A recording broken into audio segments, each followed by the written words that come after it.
سچی کہانیوں میں دلچسپی رکھنے والے سامعین السلام علیکم۔ میری آج کی کہانی ایک عورت کی زندگی کا بالکل سچا واقعہ ہے۔ اگر اس دنیا میں برے لوگ موجود ہیں تو دوسری طرف دنیا میں کچھ اچھے لوگ بھی موجود ہیں۔ شاید انہی کی وجہ سے یہ دنیا ابھی تک چل رہی ہے۔ امید کرتی ہوں کہ آپ کو یہ کہانی ضرور پسند آئے گی۔ اگر کہانی پسند آئے تو صدقہ جاریہ سمجھ کر اسے ضرور شیئر کیجیے گا تاکہ اچھی اور معیاری کہانیاں زیادہ سے زیادہ لوگوں تک پہنچ سکیں، اور ساتھ میں چینل کو سبسکرائب کر لیجیے گا تاکہ چینل کی ہر نئی اپڈیٹ آپ تک پہنچ سکے۔ تو چلیں سنیں کہانی۔ میرا نام راشدہ ہے۔ میں ایک متوسط طبقے سے تعلق رکھتی ہوں۔ میرے شوہر کی آمدنی بہت زیادہ تو نہیں، مگر وہ اتنا ضرور کما لیتے ہیں کہ ہمارا گزر بسر بہت اچھے طریقے سے ہو جاتا ہے۔ ہمارا ایک ہی بیٹا ہے۔ اللہ تعالیٰ نے اسے بہت ہی اچھا ذہن دیا ہے اور ساتھ میں پڑھنے کا بھی بہت زیادہ شوق ہے۔ ارسل کی پیدائش کے وقت ڈیلیوری میں کچھ ایسی پیچیدگیاں آئیں کہ اس کے بعد میری دوسری کوئی اولاد نہ ہو سکی۔ ہماری زندگی اچھی بھلی گزر رہی تھی۔ دیکھتے ہی دیکھتے ٹائم اتنی جلدی گزر گیا کہ پتہ ہی نہیں چلا۔ ارسل انٹر میں پہنچ گیا۔ ارسل بھی کالج چلا جاتا اور میرے شوہر بھی صبح ہوتے ہی آفس نکل جاتے۔ میں گھر کے کاموں میں لگ جاتی، کیونکہ گھر میں صرف ہم 3 ہی لوگ تھے تو زیادہ کام نہ ہوتے تھے۔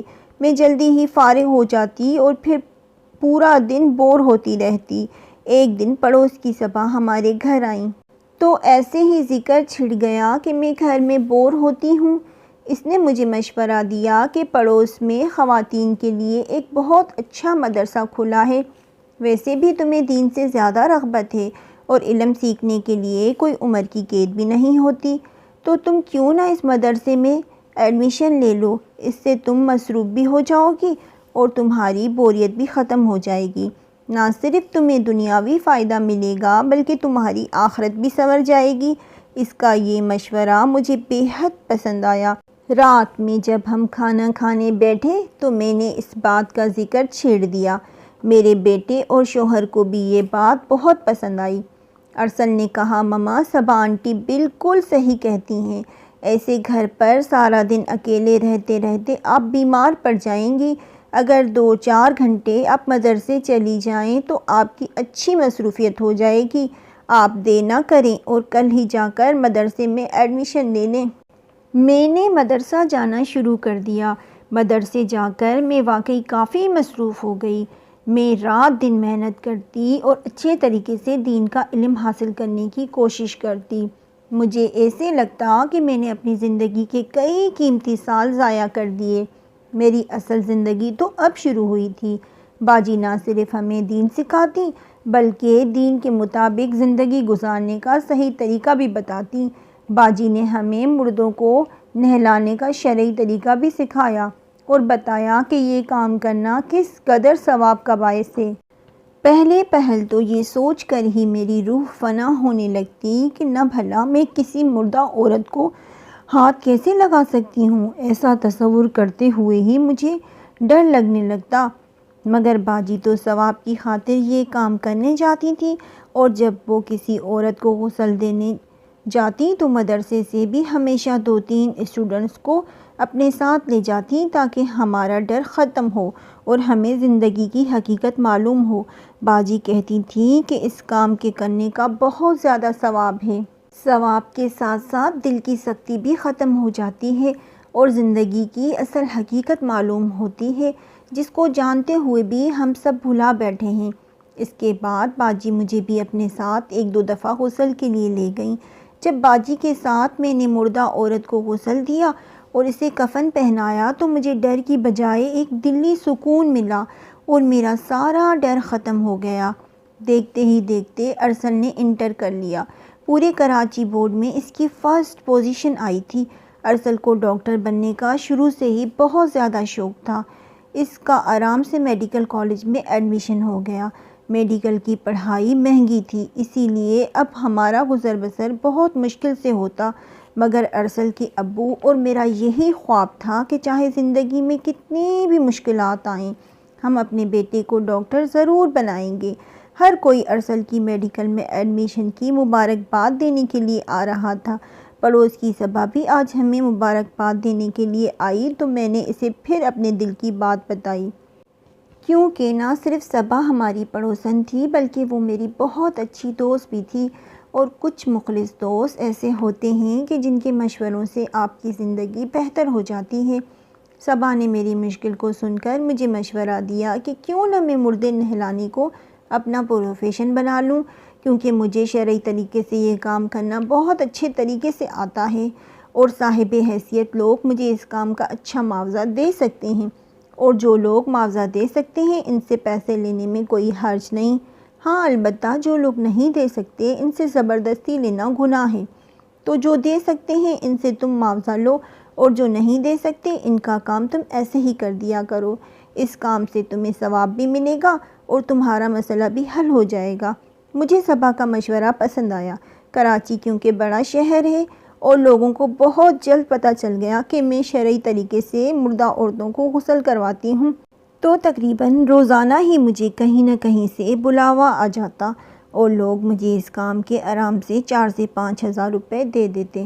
مجھے اس کام سے دلی سکون بھی مل جاتا اور پیسے بھی۔ پیسے لینا میری مجبوری تھی، ورنہ میں یہ کام بلا معاوضہ ہی کرتی۔ زندگی بہت اچھی گزر رہی تھی۔ ابھی ارسل کے میڈیکل کا آخری سال تھا، مجھے ایک گھر سے بلاوا آیا۔ میں جب میت والے گھر میں پہنچی تو دیکھا کہ 18-19 سال کی جوان لڑکی کی میت تھی۔ ایسی جوان موت پر میری آنکھیں بھر آئیں۔ لڑکی بہت ہی زیادہ خوبصورت تھی۔ پورا گھر لوگوں سے بھرا ہوا تھا۔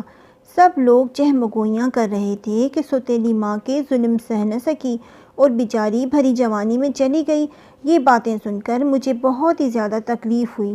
بہرحال میں نے غسل دینا شروع کیا۔ اچانک سے مجھے لگا کہ لڑکی تھوڑا سا ہلی ہے۔ مجھے محسوس ہوا کہ لڑکی مری نہیں بلکہ زندہ ہے۔ میں نے اپنا ہاتھ اس کی ناک کے قریب کر کے اس کی سانسیں چیک کیں تو میرا شک یقین میں بدل گیا۔ میں نے باہر نکل کر اس کی سوتیلی ماں کو بلایا اور اسے بتایا کہ آپ کی بیٹی مردہ نہیں ہے بلکہ آپ کسی ڈاکٹر کو بلائیں، آپ کی بیٹی زندہ ہے۔ مگر اس عورت نے میرے منہ پر ہاتھ رکھ لیا اور خاموش رہنے کا اشارہ کیا۔ میں گھبرا گئی۔ وہ باہر چلی گئی۔ تھوڑی ہی دیر کے بعد وہ اندر آئی تو اس کے ہاتھ میں نوٹوں سے بھری ایک تھیلی تھی۔ اس نے مجھے کہا کہ مجھے کسی کو بھی یہ بات بتانے کی ضرورت نہیں ہے، میں آرام سے یہ کام کروں اور چپ چاپ یہاں سے نکل جاؤں۔ وہ مجھے اس کام کے 10 لاکھ روپے دے گی، مگر پیسوں کے لیے میں بکنے والوں میں سے نہیں تھی۔ روز محشر اللہ کو کیا جواب دیتی؟ میں ایک دم سے باہر نکلی اور زور زور سے چلانے لگی، لڑکی زندہ ہے۔ مجمع میں موجود عورتوں نے فوراً لڑکی کے باپ کو بلایا۔ میں نے اس کی بیوی کی ساری حقیقت اسے بتا دی۔ لڑکی کا باپ فوراً ڈاکٹر کو لے آیا۔ ڈاکٹر نے بتایا کہ یہ لڑکی بہت زیادہ تعداد میں نشہ آور گولیاں کھانے کی وجہ سے بے ہوش ہو گئی ہے۔ لڑکی کو فوراً ہسپتال منتقل کیا گیا اور لڑکی کے باپ نے پولیس کو بلا کر اپنی بیوی کو اس کے حوالے کر دیا تاکہ وہ اس سے اصل حقیقت معلوم کر سکیں۔ لڑکی جس کا نام منہال تھا، اس کے معدے کو واش کیا گیا اور وہ 2 دن کے بعد ٹھیک ہو کر اپنے گھر آ گئی۔